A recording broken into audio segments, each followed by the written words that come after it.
ছাত্ৰসকল বৰ্তমান সময়ত আপোনালোকে সকলোৱে সুধি আছে আৰু লগতে আপোনালোকে কমেন্ট সেকশনত গৈ কমেন্ট কৰি আছে যে পূজাৰ আগত এবাৰ দৰমহা আৰু পেঞ্চনৰ টকা কেইটা লাভ কৰিম নে হয় ছাত্ৰসকল আপোনালোকে ঠিকই শুনিছে যে আপোনালোকে সন্মুখত যেহেতু দুৰ্গা পূজা আৰু এই দুৰ্গা পূজাৰ আগে আপোনালোকে পাবলগীয়া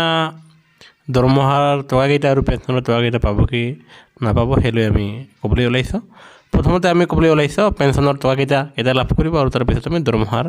কথা কম পেঞ্চনাৰ সকলে বিশেষকৈ আপোনালোকে যি পেঞ্চনৰ টকা কেইটা এবাৰ চলিত মাহৰ 24 তাৰিখৰ পৰাই আপোনালোকৰ একাউণ্টত সোমাবলৈ ধৰিব আৰু এয়া নিশ্চয় ভাল খবৰ আৰু এটা আমি ক'বলৈ ওলাইছো যে কৰ্মচাৰী সকলৰ ক্ষেত্ৰত আপোনালোকে 25 তাৰিখৰ পৰা আপোনালোকে স্যালাৰি সমূহ একাউণ্টত লাভ কৰিব আৰু কোনো ঠাইত আপোনালোকে কিবা তেজালিৰ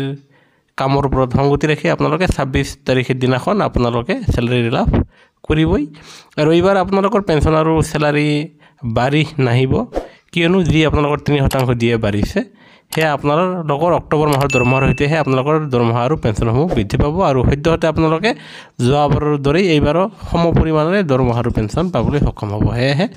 আপোনালোকৰ উত্তৰটো আমি দিলো কৰ্মচাৰী পেঞ্চনৰ প্ৰতিটো খবৰ বাবে আমাৰ চেনেলটো সাবস্ক্ৰাইব কৰিবলৈ নাপাহৰিব